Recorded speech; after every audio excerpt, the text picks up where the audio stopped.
दिखाते चले ऑपरेशन सिंदूर पर पीएम नरेंद्र मोदी की तरफ से आप देखिए नजर किस तरह से बनाई गई है। रात भर से ही ऑपरेशन पर लगातार नजर रखी गई है।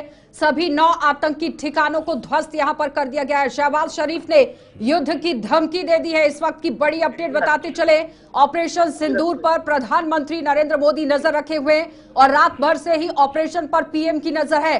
सभी 9 आतंकी ठिकानों पर सफल यहां स्ट्राइक हुई है, सूत्र ये बता रहे हैं। और शहबाज शरीफ की तरफ से यहां युद्ध की धमकी दे दी गई है। इससे पहले आपने देखा कि पाकिस्तान की तरफ से गिदड़ भभकियां बार बार किस तरह से दी जा रही थी, लेकिन प्रधानमंत्री ने 2 टूक जवाब जरूर दिया था कि इस बार आतंक का खात्मा होकर रहेगा, क्योंकि लगातार जो अब यहां पर एयर स्ट्राइक की गई है वो सिर्फ और सिर्फ आतंकियों के ठिकानों पर की गई है। पुंछ में इस वक्त क्या कुछ हालात हैं वो जान लेते हैं। जमशेद, जल्दी से अपडेट कीजिएगा, क्या चल रहा है वहां पर?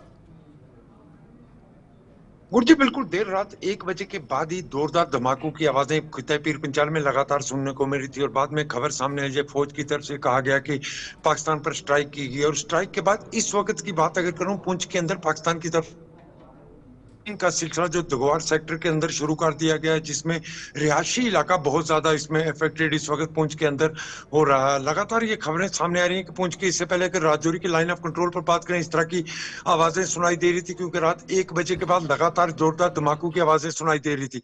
उसके बाद जब ये खबर सामने आई कि पाकिस्तान पर स्ट्राइक हुई है, स्ट्राइक में पाकिस्तान के 9 मिलिटेंट ठिकाने थे जिनको निशाना बनाया गया, और उसके बाद लगातार पाकिस्तान ये उड़ी की तस्वीरें भी सामने आ रही हैं, हम आपके पास लौट रहे हैं, लेकिन उड़ी की तस्वीरें दिखा रहे हैं जहां पर बंकर्स के अंदर जो हैं वो लोगों को शिफ्ट किया गया है। जो बंकर्स बनाए गए हैं एलओसी पर, वहां पे लोगों को शिफ्ट किया गया है सेफ जगह पर।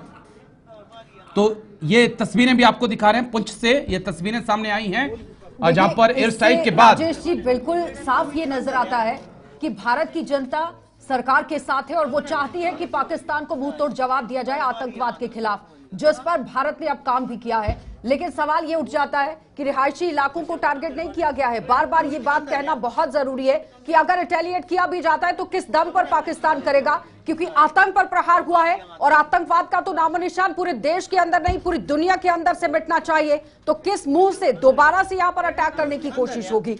लेकिन जमशेद, ये अपडेट कीजिएगा कि रिहायशी इलाकों के अंदर जो बंकर्स बनाए गए हैं वहां पर आप देखिए पनाह जो है वो लोगों की तरफ से ले ली गई है, क्योंकि आज का दिन ही रखा गया था मॉक ड्रिल के लिए, लेकिन उससे पहले इस तरह से बड़ी कार्रवाई को अंजाम दिया गया है भारत की तरफ से। बिल्कुल गुरजीत, ये तैयारियां कुछ दिनों से लगातार चल रही थी। जब बंकर की सफाई हमने होती हुई देखी, फसलें कटते हुए देखी, और उसके बाद ये था कि आज होगा, कल होगा, कब होगा ये नहीं था, मगर होना जरूर था, ये बात साफ थी।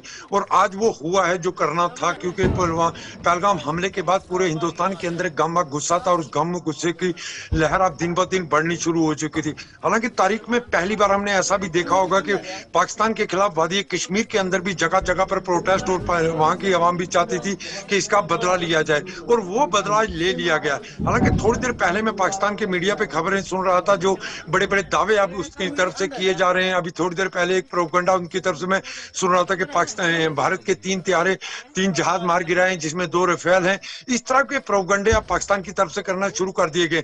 हालांकि इस तरह मैं बता रहा हूं कि पाकिस्तान की तरफ से इस वक्त लगातार जो पाकिस्तान दगवार पुंछ का सेक्टर है जहां पर फायरिंग की है और लोग बंकर के अंदर चले गए। इससे पहले अगर देखा जाए राजौरी के मंजाकोट के उपरले इलाकों में भी इसी तरह के हालात है, जहां पाकिस्तान की तरफ से सिविलियन इलाकों पर शेलिंग की गई, जिसके बाद लोग बंकर के अंदर चले गए हैं। क्योंकि लोग पहले से ही इस बार तैयार थे, क्योंकि इस बार सबको पता था कि कुछ बड़ा करना है भारत ने, क्योंकि इस बार बदला लेने की आवाज हर घर हर जगह से उठ रही थी, और वो बदला इस वक्त ले लिया गया। जी, कि एलओसी पर हैवी वेपन्स का भी इस्तेमाल हुआ है। अभी तक हम देख रहे थे कि स्मॉल आर्म का इस्तेमाल दोनों तरफ से हो रहा था, लेकिन हैवी वेपन्स के इस्तेमाल की क्या पुख्ता जानकारी है?